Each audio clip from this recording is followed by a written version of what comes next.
नमस्कार दोस्तों, मैं हूं राजन तिवारी और आप देख रहे हैं ज्योतिष मंत्र। आज मैं आपको बताने वाला हूं कि घर में रखे जो मंदिर है, जो हम घर में मंदिर रखते हैं, वो मंदिर किस प्रकार का होना चाहिए, कौन सी धातु का बना होना चाहिए, कौन सी उसकी सही दिशा होनी चाहिए, कौन सी मूर्तियाँ उसमें होनी चाहिए, अगर मूर्ति है तो कितनी बड़ी उसका साइज़ होना चाहिए, किस प्रकार से मूर्तियों को रखना चाहिए। ऐसी बहुत सी चीज़ें जो मंदिर से जुड़ी है, आपके वास्तु से जुड़ी हुई है, वो सभी चीज़ों का बात आज हम करने वाले हैं। क्योंकि कई बार ऐसा होता है कि बहुत सारी चीज़ें आप ऐसी रखते हो मंदिर में जिसके कारण से घर का वास्तु दोष खराब होता है और इस कारण से आपके घर में कलेश उत्पन्न होता है, धन की आवक कम हो जाती है, पैसा रुकता नहीं है। ऐसी बहुत सारी प्रॉब्लम आपको सामने क्रिएट हो जाती है, बच्चे आपकी सुनते नहीं, बच्चे चिड़चिड़े हो जाते हैं। ऐसी बहुत सी कुछ प्रॉब्लम होती है जो आए दिन होती रहती है और वो आपको पता नहीं चलता कि वो किस वजह से हो रही है। तो आपको ये वीडियो अंत तक जरूर देखना चाहिए और पता करना चाहिए कि आप कौन सी इसमें गलती कर रहे हैं। लेकिन शुरू करने से पहले आपको मैं बताना चाहता हूं कि अगर आपने अभी तक मेरे इस चैनल को सब्सक्राइब नहीं किया है तो प्लीज़ इसे सब्सक्राइब कर लीजिए, क्योंकि इस प्रकार के अच्छे वीडियो मैं लाता रहता हूँ। तो चलिए शुरू करते हैं।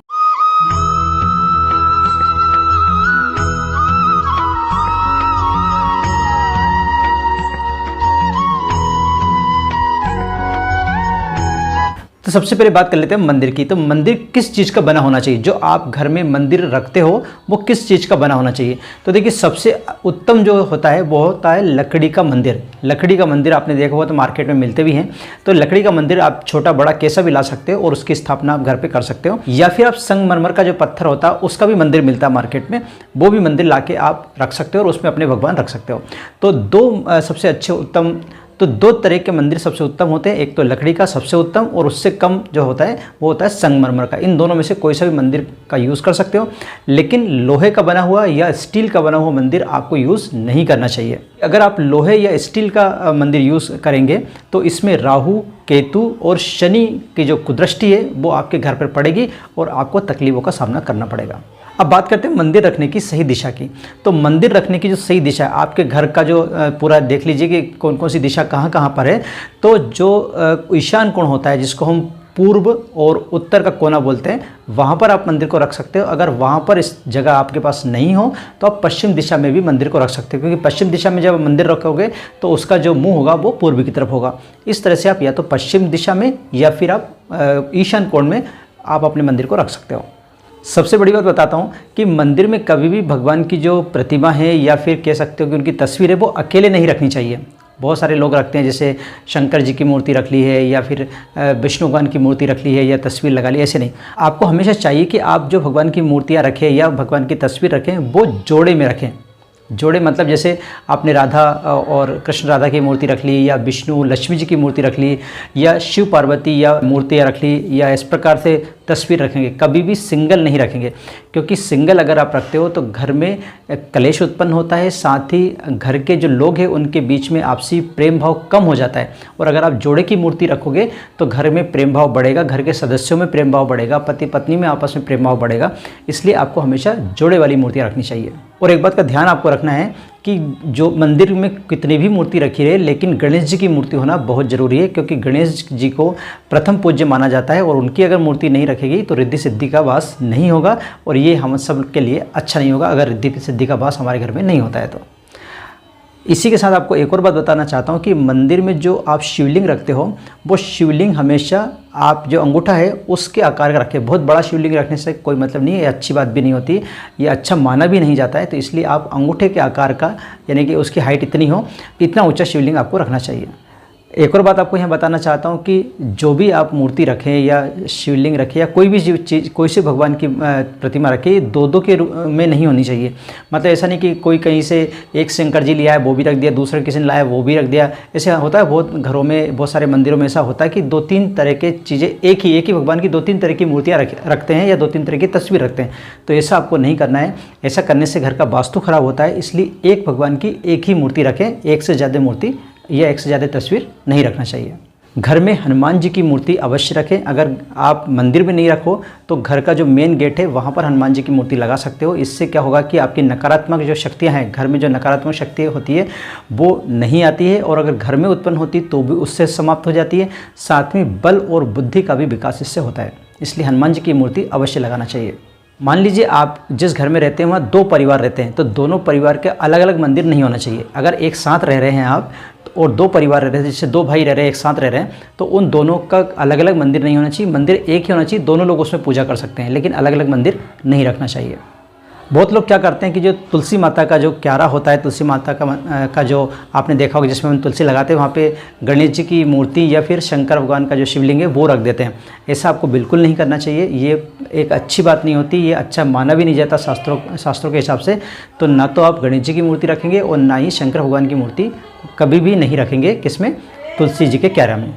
अगर आप घर में कोई तस्वीर लगाना चाह रहे हैं तो कभी भी रौद्र रूप वाली तस्वीर नहीं लगाएंगे। जैसे बहुत सारे लोग लगा रखते हैं अपने घरों में, बड़ी बड़ी तस्वीर लगा रखते हैं, लेकिन भगवान की किसी भी रौद्र रूप की तस्वीर नहीं लगाएंगे। जैसे माँ काली की तस्वीर नहीं लगाना चाहिए, शंकर जी का जो महाकाल रूप है उसकी तस्वीर नहीं लगाना चाहिए, महिषासुर मर्दनी का जो फोटो होता है उस समय महिषासुर को जब मारने वाली फ़ोटो है उसको भी नहीं लगाना चाहिए। कोई भी ऐसी फ़ोटो जो क्रोधित अवस्था में हो, ऐसी फ़ोटो आपको घर में नहीं लगानी चाहिए।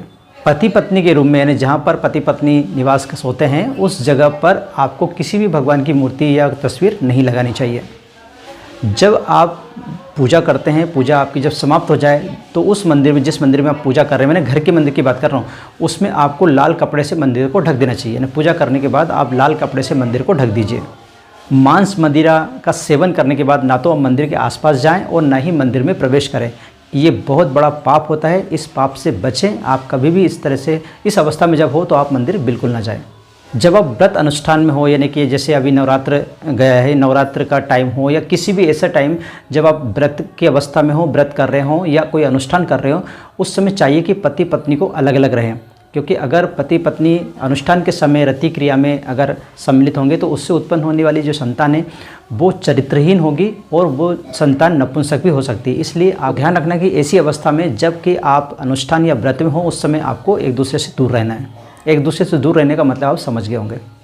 मंदिर कक्ष में, यानी जहाँ पर मंदिर है उस जगह पर कभी भी आपको जूते चप्पल या झाड़ू पोछा आदि इस प्रकार की चीज़ें नहीं रखनी चाहिए।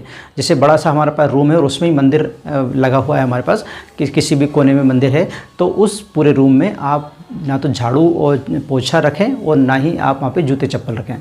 पूजा करते समय आप जिस चावल का उपयोग कर रहे हैं तो कटे पिटे या टूटे चावल नहीं होना चाहिए, और साथ ही जो फूल आप यूज़ कर रहे हैं वो भी कुम्हलाए हुए या सूखे हुए फूल नहीं होने चाहिए। कोई भी चीज़ जो है बासी चीज़ यूज़ नहीं करना चाहिए, चावल टूटे हुए यूज़ नहीं करना चाहिए। मंदिर में हमेशा, जो मंदिर जहाँ पर आपका मंदिर रखा है वहाँ पे हमेशा तावे का पात्र में पानी भरा हुआ रहना चाहिए। मतलब ऐसा नहीं है कि पात्र तो है तावे का लेकिन उससे पानी नहीं है, जल नहीं है, ऐसा नहीं होना चाहिए। जल हमेशा उस पात्र में रहना चाहिए।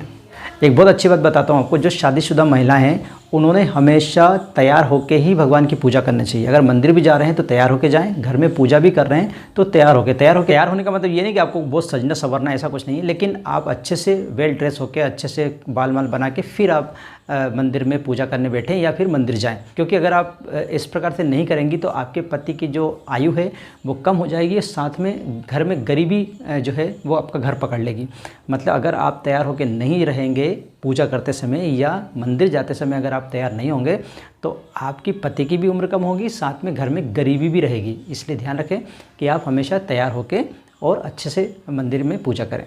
और आपने बहुत बार देखा होगा कि लोग क्या करते हैं कि अपने मंदिर में, जहाँ पर मंदिर भगवान की मूर्तियाँ लगी है, भगवान की जो आपने तस्वीर लगा रखी, वहीं पर आप अपने पूर्वजों की तस्वीर भी लगा देते हैं। यानी आपके दादाजी, दादी या पापा या मम्मी जो भी शांत हो गए हैं, जो भी जिनका भी स्वर्गवास हो गया है, उनकी तस्वीर भी आप भगवान के साथ लगा देते हैं। ऐसा आपको नहीं करना चाहिए। उनके लिए आप अलग स्थान दे दीजिए, मंदिर में नहीं, जहाँ भगवान रखें वहाँ पर उनको नहीं रखना है उनकी तस्वीर, आप अलग से कहीं रख दीजिए। क्योंकि अगर ऐसा करते हैं तो घर में वास्तु दोष उत्पन्न हो जाता है और ये वास्तु दोष आपके बहुत सारे काम बिगाड़ सकता है, आपके बच्चों का जीवन खराब कर सकता है, आपकी जो लाइफ है वो ख़राब कर सकता है, साथ ही में घर में विभिन्न प्रकार की बीमारियाँ घेर लेती है, कलह होती है, आपका धंधा चौपट हो जाता है। बहुत सारे ऐसे काम हैं जो इस पितृ दोष के कारण हो जाता है। इसलिए आप ध्यान रखें, ऐसा अगर आप कर रखा हो तो ऐसा ना करें। लास्ट बात बताता हूँ आपको कि आप घर के जो मंदिर है उसमें माचिस या जली हुई तिलियाँ जो पड़ी रहती है उसको ना रखें। ना तो मंदिर में माचिस रखें और ना ही तिलियाँ जो अपन, जैसे हमने बत्ती लगाई या फिर अगरबत्ती जलाई तो उसकी तिली में ही पटक देते हैं, तो ये दोनों ही काम नहीं करें। मंदिर में नहीं, कि वो माचिस आप कहीं और रख दीजिए, जब आपको पूजा करना उस समय लेके आइए और जला के फिर वापस रख दीजिए। तो ये दोनों बात का आपको ध्यान रखना चाहिए।